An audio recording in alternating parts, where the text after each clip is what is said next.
सिद्धेभ्यः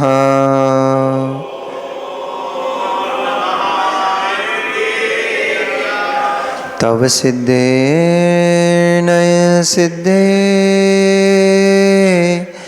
संयम सिद्धे चरित्र सिद्धेया नाणमिदंसनं मिया सिद्धे शिरसा नमस्सामि।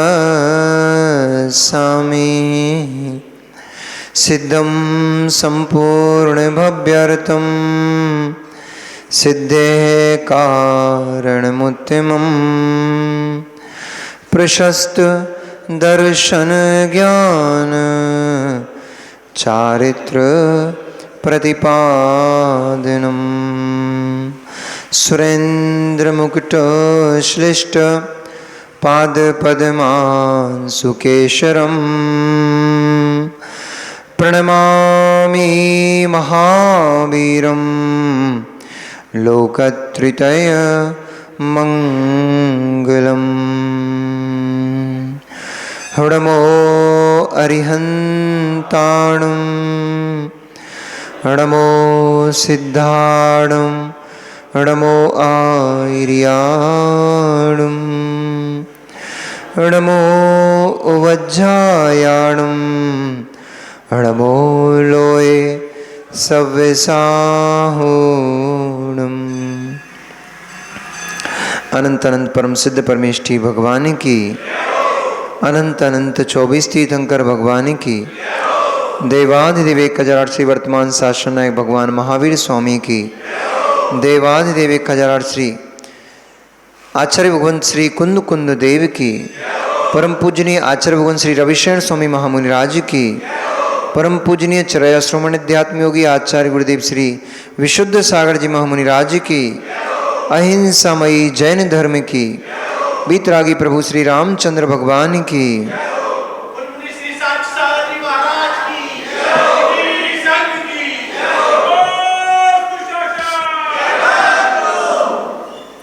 मनुष्यों, वर्तमान शासन नायक भगवान वर्धमान स्वामी के शासन काल में हम सभी भवजीव यहाँ विराजते हैं।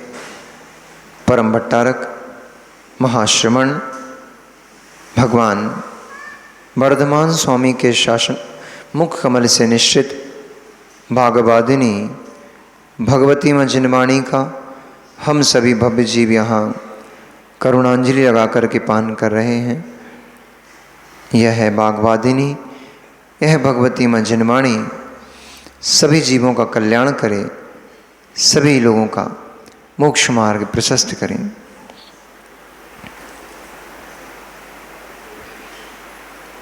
जगत में इस जीव को कोई कष्ट देने वाला नहीं है और ना ही जगत में इस जीव को कोई सुख देने वाला है। जीव का स्वयं अपना ही परिणाम है जो कष्टभूत होता है।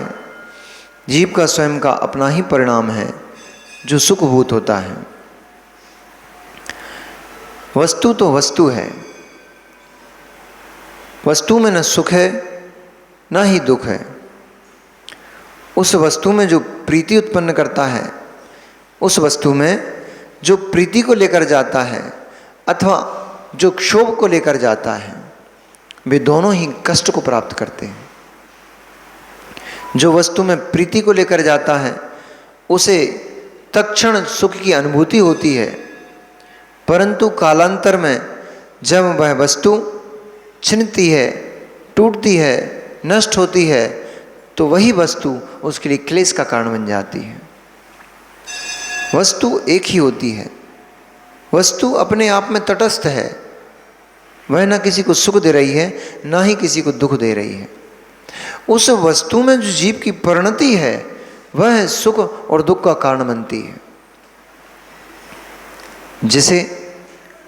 जिसे निज वस्तु का भान हो गया है और जिसे निज वस्तु की प्राप्ति की ललक लग चुकी है, जैसे किसी मदपाई को मद की लत लग जाए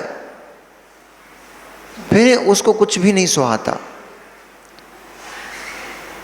न उसको घर दिखाई देता, न परिवार दिखाई देता, न धन, न संपत्ति, न मान, न यश, न प्रतिष्ठा, कुछ भी नहीं सूझता। उसको तो केवल एक बॉटल ही नजर आती है। जैसे ही समय हुआ और उसको उसकी आंखों के सामने बॉटल झूलने में लग जाती है और मुख उसका अपने आप पानी होने लगता है मुख के अंदर, और वह उसको प्रेरित करता है उस मदिरा के पान के लिए। मजबूर होकर के, लत में पड़ा हुआ व्यक्ति मजबूर होकर के अपने ही द्वारा, स्वयं ने लगाई लत, किसी दूसरे ने लगाई, पर अपनी ही उस लत से बेचारा वह जीव अब दुखी है, कष्टग्रसित है। कई बार ऐसा होता है कि वह सोचता है कि मैं इस शराब का पान करना मैं छोड़ दूं। घर में झगड़ा होता है, लड़ाई होती है, सब कुछ नष्ट होते चला जा रहा है, तो कई बार उसका मन होता है इसको मैं छोड़ दूं, परंतु इतनी तीव्र उसकी लत लग चुकी है कि उसको छोड़ने, सोचने पर भी वह इसको छोड़ नहीं पाता है। ऐसे ही जैसे एक नशेले को नशा की लत लग जाती है, ऐसे ही जो जीव निज आत्मिक गुणों को जिसने जान लिया है, समझ लिया है, उसको बाहर का कुछ भी नहीं सुहाता है। उसका हर क्षण, हर समय अपने अंदर की अनुभूति लेने में लगता है। उसको हर क्षण जो आत्मा का आनंद आ रहा होता है, वह किंचित भी उस आनंद से बाहर नहीं आना चाहता है। किसी कारणवशात यदि उसको बाहर आना भी पड़ता है, क्षुधा वेदनी सताएगी, भूख लगेगी, आहारचर्या के लिए उठना पड़ेगा, क्योंकि शरीर शिथिल हो गया है, क्षुधा प्रचंड हो चुकी है। अब शरीर में उसको सहन करने की शक्ति नहीं बची है, इसलिए मुनिराज को आहार करने के लिए उठना पड़ेगा। पर उस समय उनकी जो अनुभूति होती है, उस समय भी वह अपने आत्मा के रस को किंचित भी नहीं छोड़ना चाहते। उस आहारचर्या के लिए जाते हुए उनको खेद भाव महसूस होता है। उनको लगता है मुझे क्यों जाना पड़ रहा है, क्योंकि जिसे निज आत्म द्रव्य का रस आने लग गया है। ब्रह्मांड में सारे रस फीके हैं, आत्मा का रस बड़ा मीठा है। दुनिया भर की बातें कर लो, वो आनंद नहीं आता, और आत्मा की बातें करना प्रारंभ कर दो, बड़ा आनंद आता है। अध्यात्म की बात सुनते ही आनंद आता है। जिसको अध्यात्म कुछ भी नहीं पता, जो पूर्ण रूप से संसार के परिग्रह में, संसार की अवस्थाओं में लिप्त पड़ा हुआ है, ऐसे भी यदि आदमी को आत्मिक गुणों का आप कथन करो और उसके अपने आत्मा के स्वचतुष्टय का वर्णन करो, आत्मा के सुख का वर्णन करो, वो भी स्तब्ध हो जाता है, एकटक होकर के और सुनने लगता है, एकाग्र होकर के सुनने लग जाता है। ये तो मैंने कभी जाना ही नहीं, और कुछ ना करते हुए भी ये जो आनंद मुझे आज मिल रहा है, ये आनंद तो मैंने कभी चखा ही नहीं। आपको मालूम है, रास्ते में चौराहों पर कई लोग सुनते हैं। किसी ने आके बताया कि महाराज जी, लोग अपने काम बंद करके प्रवचन सुनने लग जाते हैं। अब सोचो उन्हें क्या पड़ा, प्रवचन सभा में प्रवचन हो रहा है, उन्हें क्या पड़ी, पर किसी को कुछ भी नहीं पड़ी है। लेकिन जैसे ही अपने निज गुणों की बात कही जाती है, अपने आप हर व्यक्ति का मन उसमें लग ही जाता है, क्योंकि अपनी बात है, अपनी प्रशंसा है, और अपनी प्रशंसा सबको बड़ी अच्छी लगती है। कितना ही गुस्सा आ रहा हो, कितना ही मन खेद खिन्न हो, कोई आकर आपके गुणों का बखान करने लग जाए, अरे भैया तुम तो बहुत अच्छा काम कर रहे हो, तुम्हारा जीवन तो क्या जीते हो, इतना उत्कृष्ट अच्छा जीवन आप जीते हो, हम तो सोचकर भी ऐसा जीवन नहीं जी पाते। उसका सारा गुस्सा क्षण मात्र में गायब हो जाता है, विलीन हो जाता है। प्रशंसा के शब्द बल देते हैं। एक योगी वैसे प्रशंसा के लिए साधना नहीं करते, परंतु जब वो साधना कर रहे हैं और उनके गुरु ने मात्र इतना बोल दिया, प्रवीण भैया, उनके गुरु ने मात्र इतना बोल दिया कि बहुत अच्छा बेटा, तुमने एक बेला तेला करते हुए तुमने 1 हफ्ते के उपवास कर लिए, ओह तुम तो इतने बहुत बड़े साधक हो, ऐसा करके पीठ पे हाथ फेर दिया, वो 15 दिन के उपवास कर जाएगा। वो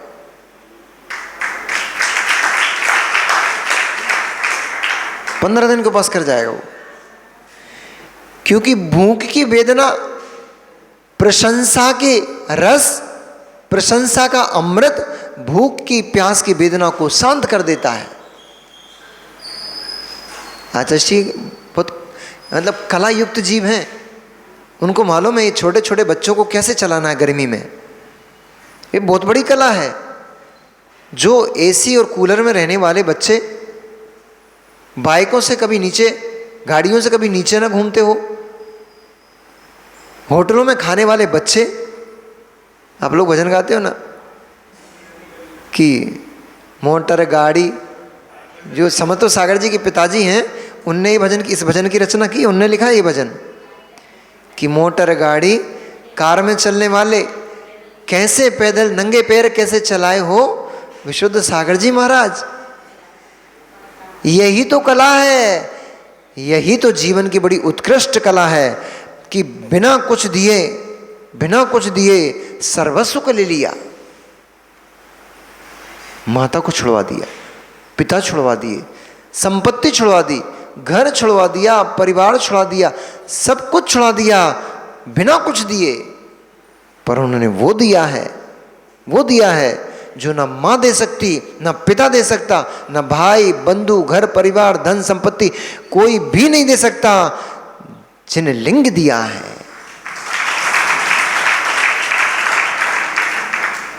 मुनि का परिणाम उन्होंने उपदेश देकर के जीव को मुनि बनकर जीना सिखाया है, जीना दिया है कि मुनिवर के कैसे जिया जाता है।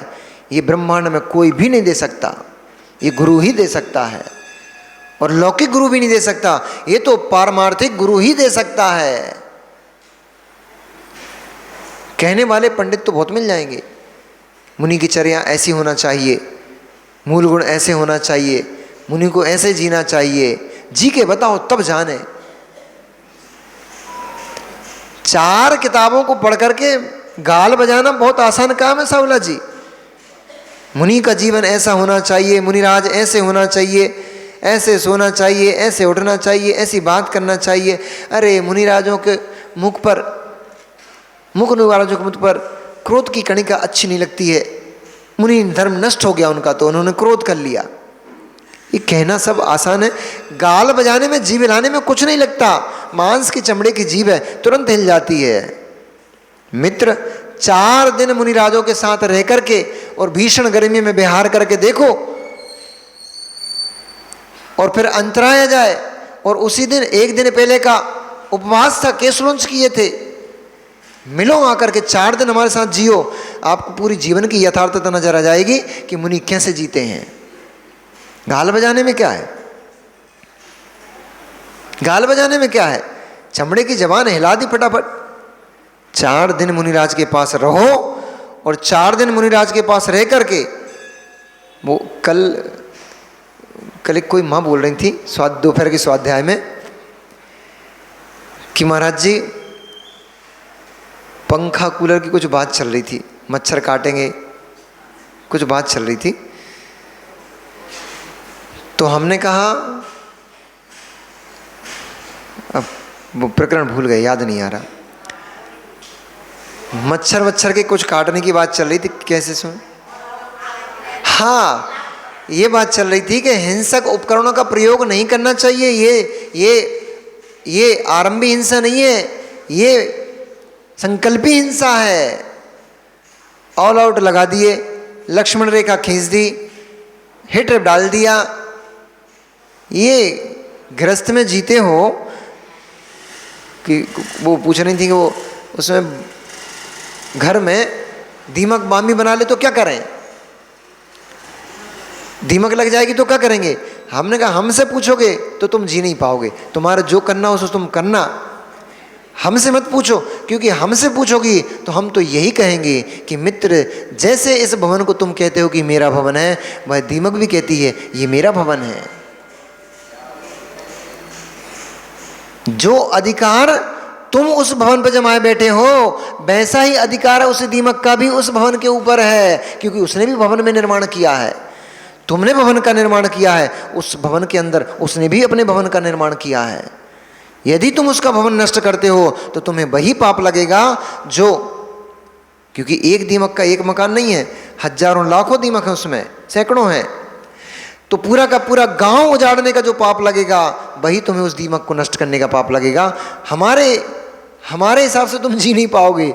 इसलिए परंतु उसको तुम हिट मार रहे हो, उसमें तुम पाउडर का छिड़काव कर रहे हो, उसमें तुम जो और भी औषधियाँ दवाइयाँ आदि आती हैं जो जीवों को मारने की, उनको डाल रहे हो। तुम संकल्पी हिंसा कर रहे हो। अभी तो तुम संकल्पी हिंसा के त्यागी नहीं हो, श्रावक पने से तो बहुत दूर हो।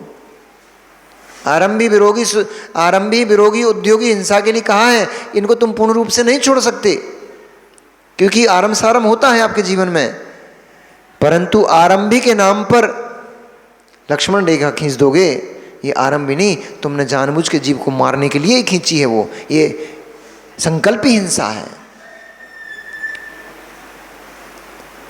तो उन्होंने बोला ऑल आउट की बात आई थी, बोले हमने कहा ऑल आउट लगा रहे हो, कछुआ छाप अगरबत्ती जला रहे हो, इनसे जीव मरेंगे कि नहीं मरेंगे? तुम्हें नहीं पता क्या कि इस ऑल आउट को लगाने से मच्छर मरेंगे?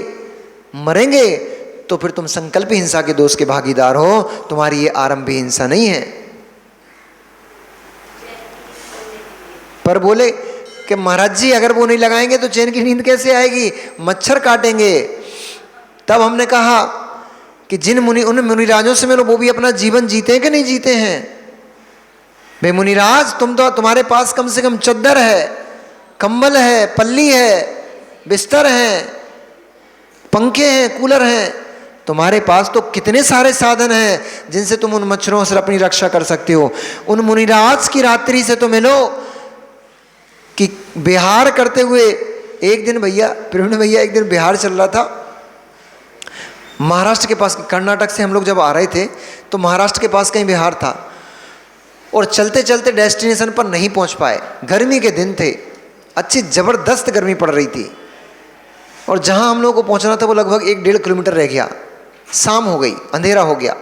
आचार्य श्री ने वहीं के गांव के ही निकट, गांव से बाहर निकलते ही एक खेत पड़ा। आचार्य श्री ने बोला भैया अब यहीं रुकेंगे, अब नहीं चल सकते, अंधेरा हो गया है।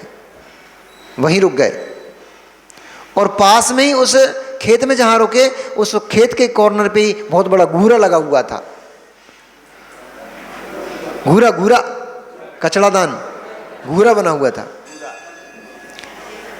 जहाँ कूड़ा इकट्ठा होता है उसका नाम घूरा होता है। तो घूरा लगा हुआ था, उसमें इतने बड़े बड़े और इतने मच्छर कि पूरी रात केवल पिच्छी हिलाते रहे, बस यूं मार्जनी करते रहे शरीर का। क्योंकि अगर एक मच्छर भी चैंट गया और भूल से भी हाथ हिल गया, मच्छर खून पीने के बाद प्रमादी हो जाते हैं। नहीं ताकत क्या, उड़ते नहीं है, फिर वो उड़ते नहीं बनता उनसे। हाँ, और जैसे ही हाथ लगा फट जाता शरीर उनका। अब चाहे वो अपने खून पी के फटे, तब भी अपने को तो 4 इंद्रिय जीव की हिंसा का पाप लग जाएगा। इसलिए पूरी रात कभी पाटे पे लेट रहे तो कभी बैठ रहे, और पूरे समय मार्जनी करने में निकाल दिया। पूरी रात ऐसे निकल गई। फिर मिलो उन मुनिराजों से। अब ऐसा नहीं कि सुबह हो गई, सूर्य निकल आया, अब मच्छर भग गए, अब पाटा बिछाया, तान के पैर सो गए, अब रात भर जगे थे तो क्या करें? नहीं, सुबह 4 बजे से 3:30 बजे से ही उनको अपनी भक्ति पाठ का पूरा कृति कर्म प्रतिदिन के करना है। रात भर सोए नहीं, सुबह 4 बजे से 3:30 बजे से उठ करके और अपने कृति कर्मों में लग गए। अपने प्रतिक्रमण किया, स्वाध्याय किया, ध्यान किया, सामायिक की, बिहार शुरू हो गया। पूरी रात सोए। जब औरंगाबाद चातुर्मास के लिए गए, वहां पे भी यही दृश्य था। इतना गजब दृश्य था, इतना गजब दृश्य था कि लगाने वालों ने, कुछ लोग घासलेट लेकर आ गए, महाराज जी वो इससे मच्छर आएंगे नहीं। हमने बोला भैया मच्छर ढीठ है, चिंत कुछ भी लगा लो तुम, भी छोड़ने वाले नहीं है आज। वो भी रात ऐसी कैसी रात निकली थी। अब मुनिराजों से मिलो, क्या करेंगे? ऐसे मारेंगे क्या? गोलू बोल रहा था आप कितना ध्यान रखते हो, हम तो जैसे कुछ काटता तो पट्टे से रख के देते हैं, बाद में पता लगता है अरे मच्छर था मर गया। आप कितना ध्यान रखते हो कि कोई जीव, कोई मच्छर, कोई चींटी आपको डस रही है, काट रही है, तो उसको सीधा नहीं हटाते हो, पहले मार्जन करते हो। मार्जन कर करके अगर जीव है तो उसको धीरे से सावधानी पूर्वक उसकी विराधन न हो जाए हटाते हो। नहीं जीव है तो मार्जन करने के बाद फिर खुजलाते हो शरीर में। कितना ध्यान रखते हो। हमने कहा इसलिए तो तुम हमें पूछते हो भैया,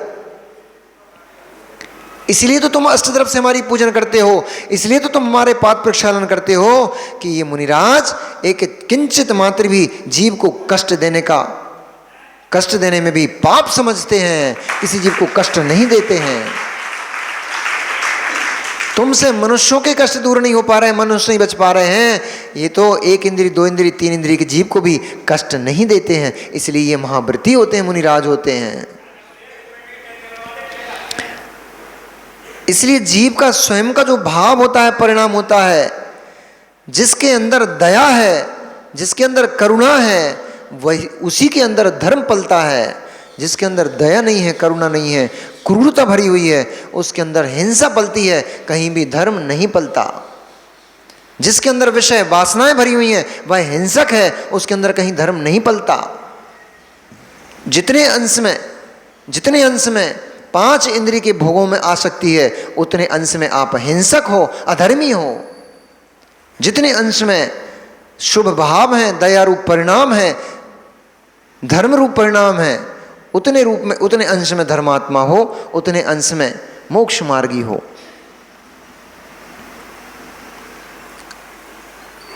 इसलिए निज के परिणति ही संभालो। बाहर में क्या हो रहा है हम कितनी समझाएं, हम क्या, ये तुम्हारी क्या, हम भी उसी कैटेगरी में शामिल हैं। अभी हम भी पूर्ण रूप से उन सब चीज़ों से हट नहीं गए हैं।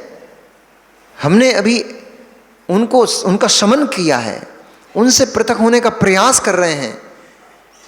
कहीं ना कहीं, कभी ना कभी उनसे प्रताड़ित तो हम भी हो ही जाते हैं। और जो ऐसा मानते हैं कि हम तो बिल्कुल पूर्ण रूप से निष्कलंक हो ही चुके हैं, वे असत्य भाषण करते हैं, क्योंकि 10वें गुण स्थान तक कषाय का सद्भाव होता है। और पंचम कालम 10 गुण अवस्थान बनता नहीं है, इसलिए आप निष्कषाई कैसे हो गए। इसलिए जो ये कहें कि नहीं हमें ना गुस्सा आता, ना हम कोई पाप करते, वे 1 नंबर के झूठे हैं। मतलब अपनी भाषा में शुद्ध वाली भाषा में बोल रहे हैं कि वे 1 नंबर के झूठे हैं। क्योंकि हाँ, शमन किया है, कभी किंचित आ भी जाए तो उसको अंतर्मुहूर्त से अधिक ठहरने नहीं देते। ऐसा बोलो मान जाएंगे कि हमें कोई गुस्सा आ जाती है, अथवा कभी लोभ कसाई जाती है, आ जाता है। ये पेन है, 8 दिन हम इसको अपने हाथ में रखते हैं, इससे राग हो जाता है। फिर तो सार ने आके बोला महाराज जी पेंसिल आपकी बड़ी अच्छी लगी, आज मेरा बर्थडे है। हम समझ गए, तो सार पेंसिल चाह रहा है। अब देने में यदि कष्ट होता है तो समझ जाओ मुनिराज तुम्हें पेंसिल से राग हो गया, तुरंत छोड़ो इसे। यदि आपको लग रहा है अरे यार बहुत अच्छी पेंसिल है, इतने दिन से उपयोग कर रहा था, अच्छी चलती है, हाथ में अच्छी भी लगती है, उनने दी थी, हमारे खास थे भक्त, जिन्हें भक्त ने दी थी वो हमारे एकदम खासम खास भक्त थे। मुनिराज तुम्हारा भक्त में राग जाने लग गया है, मुनिराज तुम्हारा भक्ति की दी हुई वस्तु में राग जाने लग गया है, तुम्हारा बीतरागता नष्ट होने लग गई है, इस पेंसिल को तुरंत छोड़ दो, प्रत्याख्यान कर दो इसका। अधिक समय तक कोई वस्तु ठहर जाती है, आपको पता नहीं लगता है, भाई आपको प्रिय हो जाती है। सड़ी वस्तु भी हो वो भी प्रिय हो जाती भैया। नहीं मानो तो हम उदाहरण दे, सचिन भैया नहीं मानो तो हम उदाहरण देते हैं आपको। टान पे देख लेना जाकर के, छत की उस पे फूटी बाल्टी पड़ी मिलेगी आपको। उसका उपयोग क्या है बताओ माँ?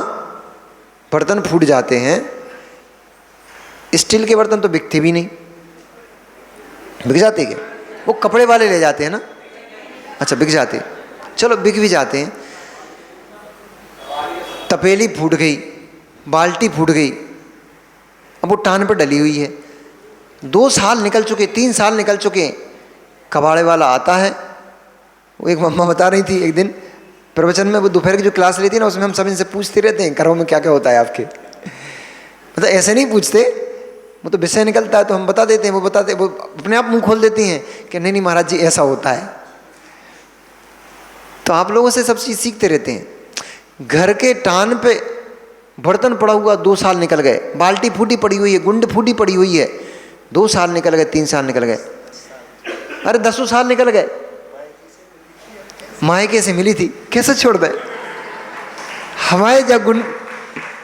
हमारे ब्याह में जब गुंड हमारे पापा ने दहेज में दी थी, पापा की निशानी है, कैसे छोड़ दें? पापा चले गए, पर गुंडी नहीं छूट रही है। अरे मित्र, वो गुंड के राग में, पिता के राग में जो कर्म बंध रहा है, फिर वो भी नहीं छूटेगा, फिर वो भी नहीं छूट पाएगा। क्योंकि अभी राग करोगे तो कर्म का राग से कर्म का बंध होगा, फिर वह जब उदय में आएगा प्रताड़ित करेगा, प्रताड़ित होकर के पुनः नवीन कर्म का बंध कर लोगे, फिर वो नहीं छूटेगा। इसलिए परिणति संभालो। जो जीव परिणति को संभालता है, एक दिन और मैंने बोला था, कल मैं नाम नहीं ले रहा हूं चूंकि वो बैठे हुए हैं इसलिए, पर अपने आप को देखो मित्र। मैंने एक दिन प्रवचन में कहा था, हमारा पूरा जीवन दूसरों को देखने में नष्ट हुआ जा रहा है, दूसरों को ठीक करने में वचन बल व्यर्थ ही नष्ट हो रहा है, वचन बल व्यर्थ ही नष्ट हो रहा है। इनको ठीक करने में, समझाने में, उनको ठीक करने में, समझाने में, इनकी गलतियां बताने में, उनकी गलतियां बताने में, आपका वचन बल जो ना जाने कितना पुण्य करके, कितनी तपस्या करके आपने वचन बल को प्राप्त किया था, भगवान की भक्ति में इस वचन का प्रयोग करो, वचन बल का प्रयोग करो। व्यर्थ में इनकी बातें, उनकी बातों में क्यों वचनों को नष्ट करते हो? क्षौपसम नष्ट हो जाएगा, वचन बल छिन जाएगा, फिर मूक बन के घूमना पड़ेगा। पर क्या करें? जैसे उस नशेले को आदत पड़ी है ना, जैसे उस नशेले को आदत पड़ी है, वो कहीं भी जाए घूमकर वहीं पहुंच जाता है। ऐसे ही बतौड़े को आदत पड़ जाती है, वो कहीं भी जाए बोले बिना रह नहीं पाता है। ये व्यसन है। 18 प्रकार के व्यसन आपने कभी पढ़े नहीं होंगे, आपने अभी तक 7 व्यसन पढ़े होंगे। कभी विषय मिलेगा तो 18 प्रकार, आचार्य भगवंत ने सत्यार्थ बोध में 18 प्रकार के व्यसनों का व्याख्यान किया है। उसमें से मैं आपको 18 प्रकार के व्यसनों का व्याख्यान करूंगा कभी। ऐसे ऐसे व्यसन हैं, श्रृंगार व्यसन, लत लग जाती है। आदमी को घर से देहरी के बाहर कदम रखना है, जब तक बाल नहीं संवार लेगा, थोड़ा मूंछों पे ताव नहीं दे लेगा। अब तो खैर मूंछें कम लोगों के पास होती हैं, फिर भी हाथ पे, चेहरे पे मुंह नहीं फेर लेगा। अब देखो तो पुरुष की पहचान ही मूंछ है, और लोग कटवाने चक्कू छुरी लेके बैठे हैं। तुम हमारे पास आओ, हम तो मूंछें और दाढ़ी काट देंगे। अरे मूंछ तो पुरुष की पहचान है भैया। मर्द की पहचान मूंछों से ही तो कही जाती है, और आती काय के लिए है? पुरुष के ही आती है। जब नहीं रखना थी तो फिर स्त्रियों की भी आती, वे भी सेविंग कर लेती, वे भी नहीं रखती, पर आपको ही आती है, इसका मतलब रखना चाहिए। ये हमारा अखिलेश भाई देखो क्लीन सेव होके जाते हैं।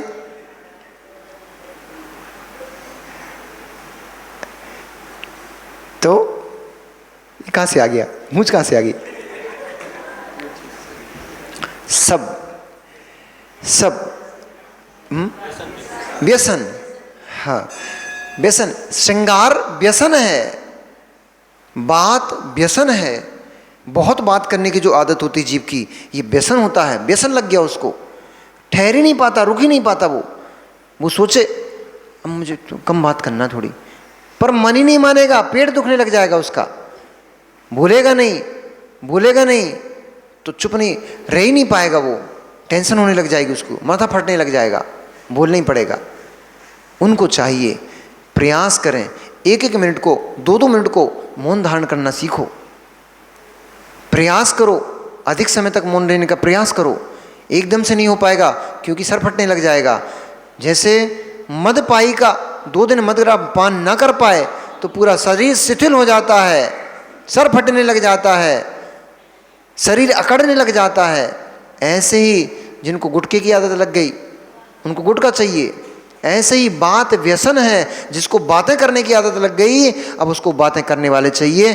4-6 लोगों को जब तक सुना नहीं देगा उसको चैन नहीं पड़ती है। आदत डालो, क्योंकि अधिक बात करने से, अधिक बात करना भी हिंसा है। स्वयं के भावों की हिंसा, पर के भावों की हिंसा। कोई के ऊपर थूक चट रहा है, उसका दिमाग खराब। कोई सुनना नहीं चाह रहा है, आप पकड़, अरे सुन तो, हाथ पकड़, अरे सुन तो, जल्दी जाना है क्या? नहीं जाना, बैठना, मैं तुझे कुछ बता रहा हूँ। पकड़ लिया उसको। अब वो सोचा भैया जी छोड़ दे तो मैं जाऊँ, बड़ा है, सम्मानपूर्वक। बेचारा उठ के जा भी नहीं पा रहा, कैसे जाऊं? उसकी भाव हिंसा हो रही है, उसके परिणाम खराब हो रहे हैं आपके निमित्त से। इसलिए समिति का पालन करो, वचनों में समिति रखो, गुप्ती रखो, गुपित रहो। जितना अधिक मौन रहोगे, माँ सीख लो आज से, यदि घर में इज्जत चाहिए हो तो जितने अधिक समय तक मौन रहोगे, घर के लोग आपकी कद्र करेंगे, इज्जत करेंगे। हर कार्य में पैर घुसाओगे, हर कार्य में बच्चा बहू की, हर कार्य में, बच्चों और बहू के हर कार्य में आप इंटरफेयर करोगे, आपका सम्मान खत्म हो जाएगा। काम बिगड़ भी रहा हो, आपको मालूम है ऐसा करने से काम बिगड़ जाएगा, धीरे से एक बार बोल दो, बेटा ऐसा करने से काम खराब हो जाएगा। हमें अनुभव है इस बात का। फिर भी नहीं माने तो न चिल्लाओ, न रोज दिखाओ, न तोष दिखाओ, शांत होकर के बैठ जाओ और देखो जिस दिन बिगड़ जाएगा बहू आपके पैर आकर के छू लेगी। माँ तुमने सही कहा था, हमने काम बिगाड़ दिया। ठीक है बेटा, अब नहीं करना। हमारे आचार्य से मिलकर के सीखना चाहिए। कितना बड़ी गलती भी हो जाए, हमने कभी आचार्य को गुस्सा करके डांटती हुई नहीं देखा अपने शिष्य को। हम जाते थे कभी, जैसे गृहस्थ भी थे ना, वो को गलती हो गई, प्रायश्चित लेने जाते थे, हाथ पैर कांपते थे, थर थर थर थर। कैसे बोलेंगे, इतना बड़ा गलती, इतना बड़ा पाप कर लिया, इतनी बड़ी गलती कर ली, कैसे बोलेंगे आचार्य सामने जा करके? हाथ पैर कांपते थे, मुंह से शब्द नहीं निकलते थे। नीची मुंडी करी आचार्य और बड़ कह के सुना डाला, कह लिया। उन्होंने बोला, अरे तुमने ऐसा कर लिया? अरे बेटा ऐसा नहीं करना चाहिए। बस इतना सा कह दिया। इतने में तो जो शर्म पानी वाला जीव होता है, शर्म जिसके अंदर होती है, लज्जा जिसके अंदर होती है, गुरु ने इतना बोल दिया, बेटा ये कार्य तुम्हारे योग्य नहीं है, अब तुरंत कायस्वर कर लो वहीं बैठ के, जीवन में ये काम हम कभी नहीं करेंगे। वो जो ढीठ होगा उसको तो गुरु पकड़ के भी आशीर्वाद देंगे ना, ले बेटा प्रायश्चित ग्रहण कर, तूने ये किया। दूसरे दिन फिर वही करते मिलेगा, तीसरे दिन फिर वही करते मिलेगा। इसलिए अपनी परिणति को संभालना पड़ेगा। परिणति को संभालो, परिणति ही बंध कराती है, परिणति ही मोक्ष दिलाती है। वे मुनिराज क्या घोर घोर प्रचंड उपसर्ग चल रहा है, पर वे मुनिराज ध्यानस्थ अपनी आत्मा के आनंद में लवलीन है। कहाँ? वंशधर पर्वत के ऊपर, 2 युगल मुनिराज खड़े हुए हैं। अभी किसी को ये पता ही नहीं था कि वहाँ मुनिराज हैं। भयभीत होकर के नगरवासी यहाँ भाग रहे हैं, वहाँ भाग रहे हैं। अपनी रक्षा करने के लिए रात्रि में अन्य क्षेत्र में चले गए। राम, सीता, लक्ष्मण तीनों जब पर्वत पर चढ़े, चढ़ते हुए एक चट्टान के ऊपर पहुँचे। वो चट्टान कमजोर थी, फिसलने लग गई। तुरंत ही राम ने एक छलांग लगा करके और अन्य चट्टान पर आसरा बनाया और सीता को एक तरफ से लक्ष्मण ने पकड़ा, एक तरफ से राम ने पकड़ा और सीता को उठा करके उस चट्टान पर रख लिया। तुम लोग सोच रहे थे अब सीता अगर गिर जाएंगी, चट्टान पे पैर फिसल जाएगा उनका। कुछ नहीं हुआ। चट्टान हिली तो तुरंत ही राम ने, तीनों प्राणियों ने अपनी रक्षा करते हुए और आगे उस पर्वत के ऊपर, शिखर के ऊपर प्रवेश किया। वहाँ पहुँचा। वहाँ पहुँचकर देखा, ओ यहाँ तो आत्म साधना में लवलीन, अपने आत्मा के रस का पान करते हुए 2 दिगंबर निर्गंत युवा तपोधन, ध्यान आरूढ़, जिनकी भुजाएं हस्ती की सूंड के समान लंबी लंबी और नीचे की ओर लटक रही हैं, और जो अपलक जो नासाक दृष्टि किए हुए हैं, जो अपनी आत्मा के ध्यान में, अपनी आत्मा गुण चिंतन में तल्लीन है। ऐसे 2 निर्गंत तपोधन उस शिखर के ऊपर ऐसे शोभित हो रहे थे जैसे पर्वतों के बीच में से निकलता हुआ सूर्य सुशोभित होता है। जैसे ही निकट पहुंचे, राम, लक्ष्मण, सीता भय से कांप गए और भय से भयभीत सीता ने तुरंत ही राम का सहारा लिया। उनसे गाढ़ आलिंगन उनके साथ चिपक गई। मुंह से चीख निकल पड़ी, क्या हुआ ऐसा?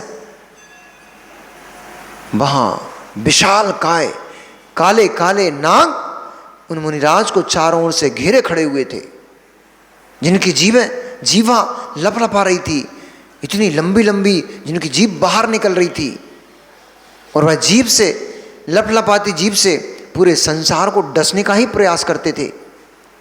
ऐसे एक नहीं, 2 नहीं, सैकड़ों सर्प वहाँ चारों ओर भी मुनिराज के चारों तरफ घेरे खड़े हुए थे।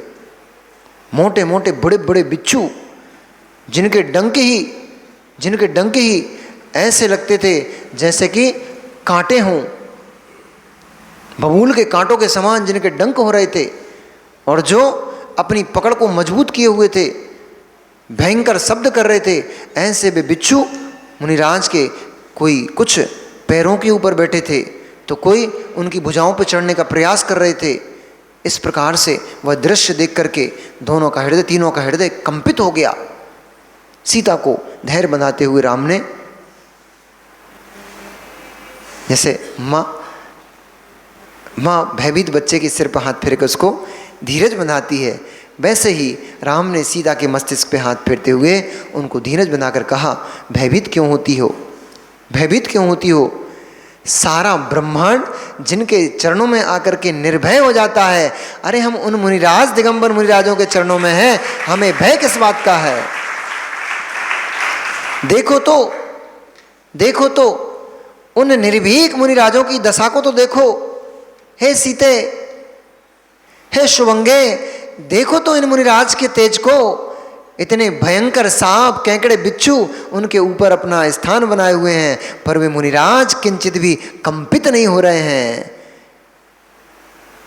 ऐसे उन मुनिराजों के दर्शन करते नमस्कार किया और अपना धनुष उठा करके, बाण से उन सर्पों को दूर फेंका, उन केकड़ों और बिच्छुओं को हटाया।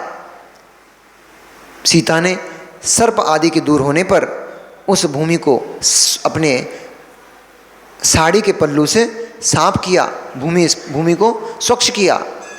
मुनिराज के ऊपर जो धूल चढ़ी हुई थी, केकड़े आदि के जो मल कर दिया था, शुद्ध झरने के झरते हुए पानी को सीता ने भरा और मुनिराज के चरणों का प्रक्षालन कर उनके पैरों के ऊपर धूल आदि जो गंदगी लग गई थी उसको स्वच्छ किया, गंध आदि उनके चरणों में लेपन करके उनकी भक्ति की। तभी लक्ष्मण जी ने वहाँ से सुंदर सुंदर सुगंधित पुष्पों को लाए और पुष्पों को ला करके उन सुगंधित पुष्पों से राम लक्ष्मण सीता तीनों ने उन दोनों दिगंबर मुनिराजों की बहुत भारी अर्चना की, पूजन की, उनकी स्तुति गाई। राम इतने मधुर कंठ से स्तुति गाते थे। लक्ष्मण राम वो वृक्षों की लताओं की बीड़ा बना करके और वो बीड़ा बजाते थे, और लक्ष्मण बहुत मधुर कंठ से उन मुनिराजों के यश को गाते थे, गुणों को गाते थे। उस दृश्य को देख सीता के मन में रहा नहीं गया और सीता तुरंत ही उन मुनिराजों की भक्ति में नाचने लग गई। बहुत अब जश्न नहीं बनाए ना, आज सुनाओ एक आज जश्न नहीं बनाया। नाचते हुए सीता ऐसी प्रतीत हो रही थी कि जैसे धूप घट से उड़ता हुआ धूम्र का धुआं जैसे गोल गोल होता हुआ ऊपर की तरफ चला जाता है, ऐसे वह सीता उन मुनिराज की भक्ति में नाचते हुए उस धूम्र के समान दिखाई दे रही थी। बहुत देर तक उन मुनिराजों की तीनों ने भक्ति की।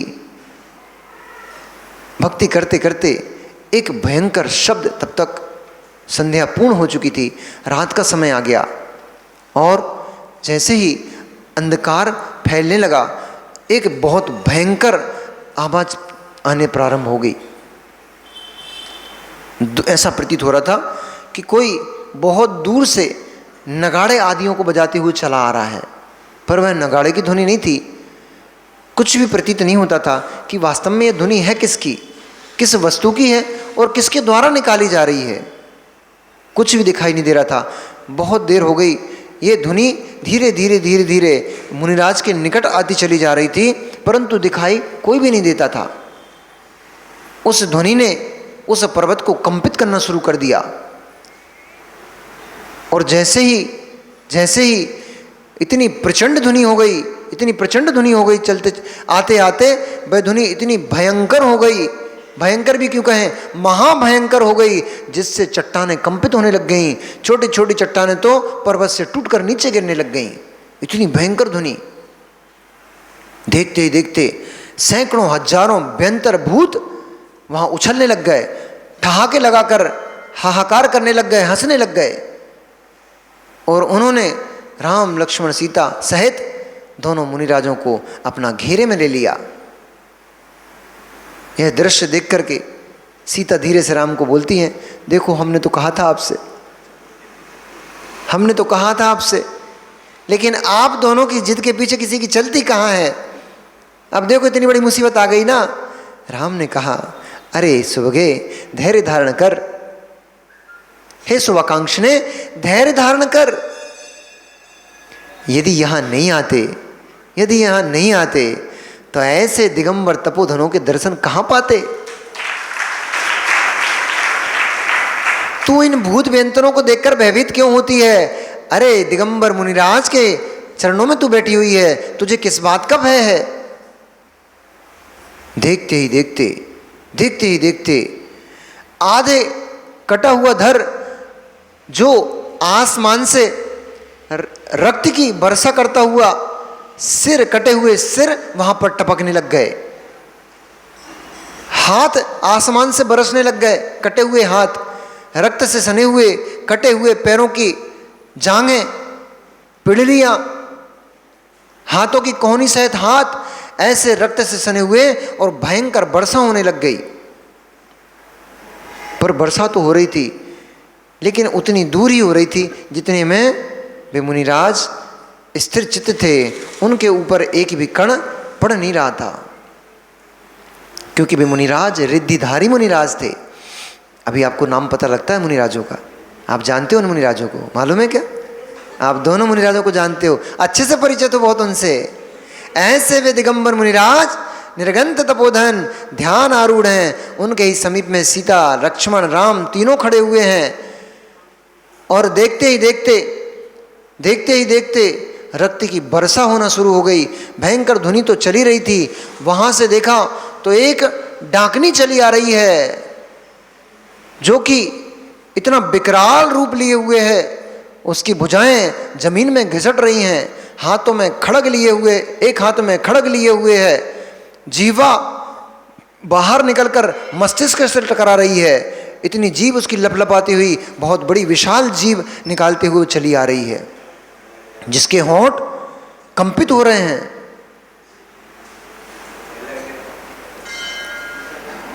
मुनिराज की शरण में तीनों कहां भयभीत हो रहे हैं। मुनिराज की शरण में बैठकर भय किस बात का है मित्र? हाँ, मुनिराज की चरण निष्ठा में, मुनिराज की चरण निष्ठा में सर्व भय समाप्त हो जाता है।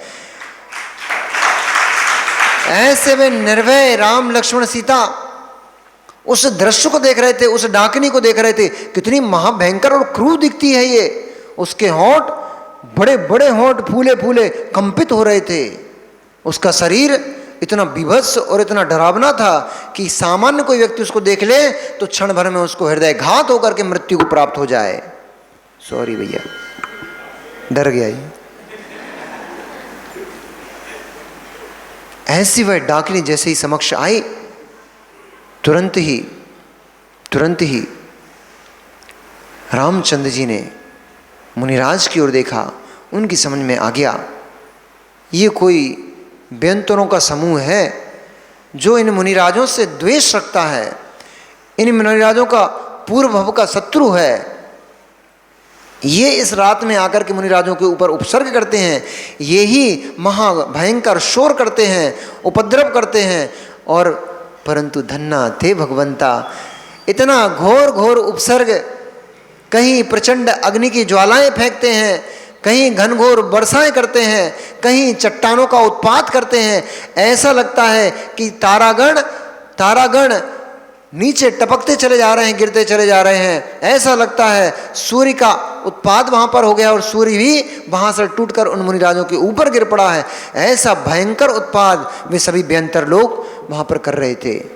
डाकनी ने आकर के बहुत अट्टहास किया, जोरदार हंसी की। उस हंसी से वृक्ष भी कंपित हो गए। सिंह, नेवले, हिरण आदि तो रात के समय में कुछ नहीं दिखते हुए भी दूर भाग खड़े हुए, और वह वन ऐसा प्रतीत होने लग गया जैसे कि शमशान घाट ही हुए, अथवा अभी अभी यहाँ पर कोई विशाल सेनाओं का युद्ध हुआ हो, जिसके कारण से कहीं शीश कटे पड़े हैं, कहीं भुजाएं कटी पड़ी हुई हैं, कहीं धड़ पड़े हुए, आसमान से बिना हाथ, बिना सिर, बिना पैरों के धड़ गिरते चले जा रहे हैं, मांस के लोथड़े टपकते चले जा रहे हैं। ऐसा बीभत्स वह दृश्य। इसको देख करके राम ने कहा, भ्राता लक्ष्मण, इनको तो ठीक करना पड़ेगा। सम्यक दृष्टि जीव निर्भय होता है। वे राम निर्भीक थे। यद्यपि उस दृश्य को देख करके किसी का भी हृदय कंपित हो जाए, ऐसा वह बीभत्स और ऐसा वह क्रूर दृश्य था, परंतु सम्यक दृष्टि जीव निर्भीक होता है। वे राम निर्भीक थे। उन्होंने लक्ष्मण से कहा, हे लक्ष्मण, भय दूर करो और इन शत्रुओं के ऊपर इनका संहार करो।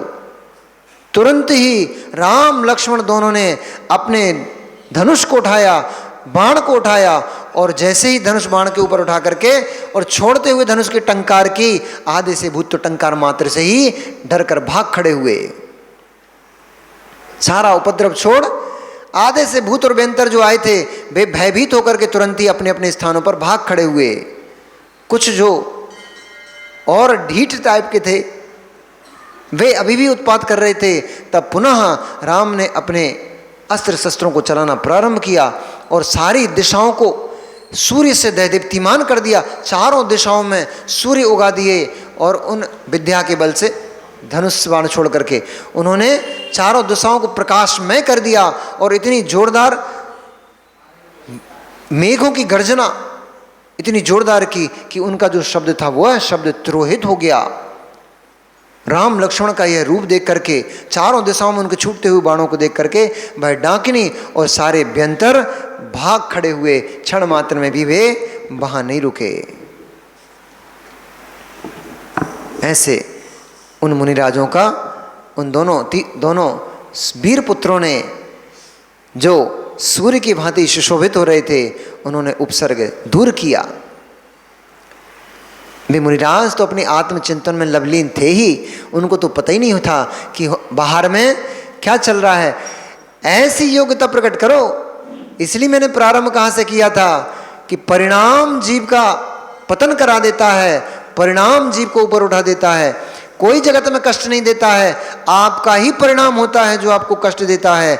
वहां यद्यपि निमित्त तो कष्ट देने के खड़े थे, परंतु जिसको अपनी आत्मा ही दिख रही थी, उन्हें कहाँ भयभीत हो रहा था, कहाँ कोई जगत का कष्ट दिखाई दे रहा था। वे तो परम आनंद को प्राप्त थे, कष्ट की स्थिति में भी उन्हें आनंद था। अब मां मिलो उन दोनों मुनिराजों से और मिलो अपने आप से। क्षण मात्र में कोई थोड़े से खोटे शब्द कह दे, किसी ने झुंझला दिया, चिल्ला दिया, तुरंत ही आपके परिणाम क्या हो जाते हैं, फिर दोष देते हैं। उनने ऐसा कहा था, हमें इसलिए करना पड़ा, हम थोड़ी ऐसा कर रहे थे, हम तो शांत बैठे थे, उन्होंने ऐसा किया। उनके पास कितने सारे निमित्त खड़े थे, कितने निमित्त खड़े थे।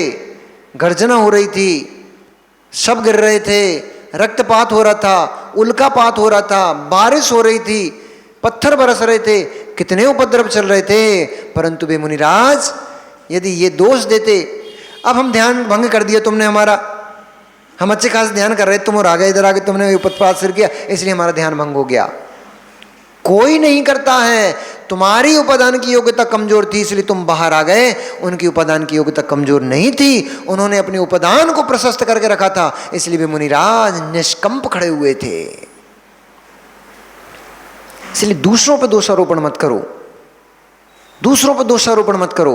इन्होंने हमारे साथ ऐसा कर दिया, ये हमारे साथ छल करते हैं, ये हमें पीड़ा देते हैं। तुम्हारा पाप कर्म का उदय ना होता, तुम्हारा असाता वेदिनी कर्म का उदय ना होता, तो तुम्हें ब्रह्मांड में कोई शक्ति ऐसी नहीं है जो तुम्हें असाता दे सकती थी। तुम्हारा पाप कर्म का उदय आता है, असाता वेदिनी कर्म का उदय आता है, तब आपको पीड़ा होती है, न तुम्हें कोई सुख दे सकता। तुम्हारा साता वेदिनी कर्म का उदय आता है, तब तुम्हें साता की अनुभूति होती है। घर में लाखों की संपत्ति पड़ी रहे मां, बताओ, घर में लाखों की संपत्ति पड़ी हो, सैकड़ों नौकर चाकर आगे पीछे घूमते हो, आपको पानी पीने के लिए भी गिलास भरने की आवश्यकता ना पड़ती हो, सुंदर प्राशुक छना हुआ जल आपके हाथ में आकर मिलता हो, तब आप पानी पीते हो। चांदी सोने के गिलासों में आपका भोजन होता हो, थाली में भोजन होता हो, गिलासों में पान करते हो, 56 प्रकार के व्यंजन बने घर में रखे हों, पर ज्वर चढ़ा है, 8 दिन से ज्वर पीड़ित किए हुए है, अब क्या क्या आनंद देगा ये तो बताओ। अब क्या क्या आनंद देगा। यदि बाह्य वस्तु आनंद देती है, प्रदान करती है, तो सारी सामग्री स्थित खड़ी। अरे विजय भैया ये बार बार कोई बात नहीं, मतलब इसकी तरफ कैमरे कहाँ थे। बाहर की वस्तु यदि सुख देती है मित्र, तो सारी सामग्रियां, सुख साधन, इंद्रिय भोग, इंद्रिय सुख साधन सब रखे हुए हैं, पर आप तो पीड़ित दिखाई दे रहे हो, आप तो कराहते हुए दिखाई दे रहे हो, सर फटा जा रहा है, शरीर पूरा, बदन पूरा लाल हो रहा है, बुखार के ताप से झुलसा जा रहा है, ऐसा लग रहा है अगले ही क्षण मेरी मृत्यु होने वाली है, पूरे शरीर में कपकपी छूट रही है। आपको कहां साता का वेदन है, कहां साता का वेदन है। कौन दे रहा है, पति, पत्नी, बेटा, ननद, कौन दे रहा है। सास कष्ट दे रही है कि बहू कष्ट दे रही है, ननद कष्ट दे रही है, देवर कष्ट दे रहा है, पति कष्ट दे रहा है, ससुर कष्ट दे रहा है, अथवा सर्दी कष्ट दे रही है, गर्मी कष्ट दे रही है, कि भवन की गिरती दीवारें कष्ट दे रही हैं, ईंट पत्थर चूना क्या कष्ट दे रहा है, क्या कष्ट दे रहा है। कुछ भी कष्ट नहीं दे रहा है, तुम्हारा आसाता वेदनी कर्म तुम्हें कष्ट दे रहा है, वह तुम्हें पीड़ित किए हुए है। यदि वह पीड़ित ना करे तो आप अपने महल में आनंद से जीते हो। वे ही जीते हैं जिनका साता वेदिनी कर्म का उदय होता है, वे महलों में भी शांति से सुख से नहीं जी पाते जिनका असाता वेदिनी कर्म का उदय होता है। एक परिणाम जीव को, एक परिणाम, रावण के पास क्या कमी थी बताओ तो? सीता से भी सुंदर सुंदर महारानियां थी उसकी। मंदोदरी के रूप का जब वर्णन पढ़ोगे तो आपको पता लगेगा, सीता से भी सुंदर लगती थी महान मंदोदरी। ऐसी पट्टमहिषी मंदोदरी जैसी ज्ञानी और विदुषी, ज्ञानी मतलब विदुषी, मर्यादा से युक्त, धर्म से युक्त, रूप लावण्य से युक्त, न्याय नीति से युक्त, सभी प्रकार के गुणों से संपन्न ऐसी सैकड़ों रानियां थीं, हजारों रानियां थीं। परंतु लंका, स्वर्ण की लंका, बड़े बड़े बाग बगीचे, बड़ा सुंदर सा महल, कई कई खंड, एक फ्लोर दो फ्लोर नहीं, कई कई खंड का महल, मकान नहीं, बिल्डिंग नहीं, महल, किला, ऐसे सब भोग होने पर भी सीता की आसक्ति ने उसको परेशान किया कि नहीं किया? सुख को कहां भोग पाता था, सब वैभव था, परंतु आसक्ति ने सुख का भोगन नहीं करने दिया। इंद्रिय भोग, इनमें जितनी तीव्र आसक्ति पड़ी रहेगी, लगी रहेगी, घर में सामग्री पड़ी रहेगी, उसका भोग नहीं कर पाओगे। इसलिए मन के हारे हार है, मन के जीते जीत। जो मन के ऊपर विजय प्राप्त कर लेता है वह सर्व विजयी हो जाता है, और जो मन पर विजय नहीं प्राप्त कर पाता वह सब कुछ हार जाता है।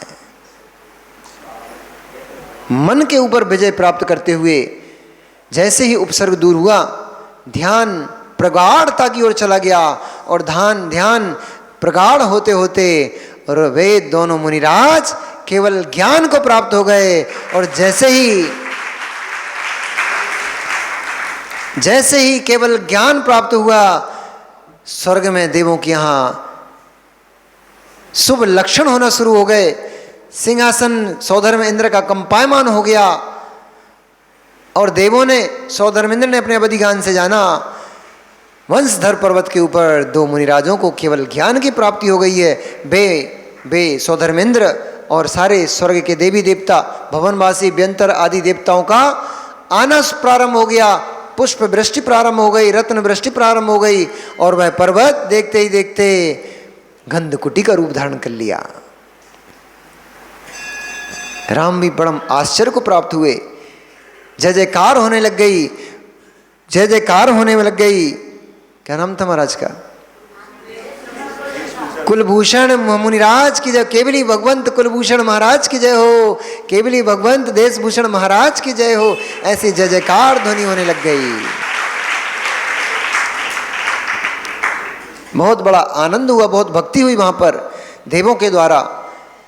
बड़े बड़े राजे महाराजों को जैसे जैसे पता लगते जा रहा था, वे सब उस वंशधर पर्वत के ऊपर आकर उन केवली मुनिराजों की, भगवानों की बहुत भक्ति करते थे, उनके मुखारविंद से तत्व का श्रवण करते थे, और सभी आनंद को प्राप्त होते हुए, कर्मों के निर्जरा करते हुए और शुभ कर्मों का बंध करते हुए, बहुत बहुत बहुत पुण्य का अर्जन करते हुए, वे सभी लोग जब यथा स्थान विराजमान हो गए, तब हाथ जोड़कर भक्ति से भरे राम ने उनसे प्रश्न किया, हे भगवंत, हे भंते, मेरे देखते देखते आपको केवल ज्ञान प्राप्त हो गया, इस अवस्था को मैं कब प्राप्त होऊंगा? भंते, मेरे देखते देखते आप दोनों मुनिराजों को केवल ज्ञान प्राप्त हो गया, जैसे निश्चल इस भयंकर उत्पात के समय में आप अपने परिणामों को स्थिर रखते हुए, स्थिर चित्त होते हुए आपने इस केवल दिवाकर को प्रकट किया है, उस अवस्था को मैं कब प्राप्त होऊंगा? ओ प्रभु, मेरी जिज्ञासा है कि आप जैसे धैर्यवान पुरुष के ऊपर ये व्यंतरों ने उपसर्ग क्यों किया? तब अपने केवल ज्ञान से, अपने केवल ज्ञान रूप सूर्य की रश्मियों को प्रसारित करते हुए, और वे मुनिराज ओंकारमय ध्वनि के साथ कहने लगे कि हे वत्स,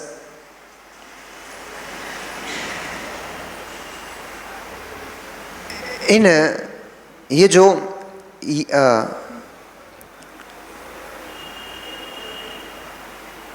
उपसर्ग करता था वो ज्योतिष्क देव अग्निप्रभ था। हम दोनों बहुत जन्मों पहले हम दोनों भाई, वहाँ पर भी दोनों भाई एक माता से उत्पन्न हुए थे। वहाँ से कहानी उन्होंने प्रारंभ की। कहानी में ज़्यादा सार नहीं है, इसलिए वो कहानी को मैं छोड़ते हुए आगे बढ़ रहा हूँ, क्योंकि इसे अपने पास समय कम रहेगा और विषय बहुत है, आगे चल के विषय बहुत बढ़ जाएगा। इसलिए कहानी का सार इतना सा था कि इस अग्निप्रभ से वहाँ किसी निमित्त को पा करके बैर बंध गया था और कई जन्मों तक हमारे और उसके बीच में ये बैर चलता रहा। कभी हम उसको घात करते थे तो कभी वो हमें घात करता था। इस प्रकार से ये निरंतर बैर चलते चलते, और एक दिवस जब अनंत वीर केवली भगवान का समूषण लगा था, वो गंधकुटी लगी थी, तो केवली भगवान से किसी उनके शिष्य ने प्रश्न किया कि भगवान, इस ब्रह्मांड में आप जैसा सूर्य केवल ज्ञान दिवाकर और कौन होगा? तब उन्होंने कहा कि हे वत्स, जैसा केवल ज्ञान मुझे प्राप्त हुआ है ऐसे ही बंशधर पर्वत के ऊपर कुलभूषण, यहाँ पे नाम लेना था मुझे, मैं भूल गया, बंशधर पर्वत के ऊपर कुलभूषण और देशभूषण दो मुनिराज होंगे जो राम लक्ष्मण के उपसर्ग दूर करने से केवल ज्ञान को प्राप्त होंगे, उनको भी मेरे जैसा ही केवल दिवाकर प्रकट होगा। इस बात को उस अग्निप्रभ देव ने सुन लिया और उसने अवधि ज्ञान से जाना कि ये कुलभूषण देशभूषण कौन है। अवधि ज्ञान से जानने पर उसको पता पड़ा ये तो मेरे दोनों ही शत्रु हैं, जो कई भव पूर्व जिन्होंने मेरे से बैर बांधा था, और वह बैर उसको याद आ गया और उसने सोचा कि इनकी मैं बात को असत्य करता हूँ, इनको मैं केवल ज्ञान नहीं प्रकट होने दूंगा। इस द्वेष से भरकर, इस ईर्ष्या से भर करके उसने और पूर्व बैर के निमित्त को पा करके उस अग्निप्रभ देव ने यहाँ भारी उपद्रव किया, प्रचंड उत्पात किया। कई दिनों से यह इस पर्वत पर उन मनोराजाओं के ऊपर घोर घोर उपसर्ग करता है, परंतु राम लक्ष्मण आप दोनों के निमित्त से वह उपसर्ग दूर हुआ और हम दोनों अपने ध्यान की शिखा चोटी तक पहुँचे और पहुँच करके हमें केवल ज्ञान प्राप्त हुआ। इस प्रकार से वे मुनिराज केवल ज्ञान दिवाकर प्राप्त कर समय उपदेश का हुआ पूर्ण, उपदेश का पूर्ण समय होने पर वे मुनिराज उस पर्वत से आकाश मार्ग से विहार कर गए।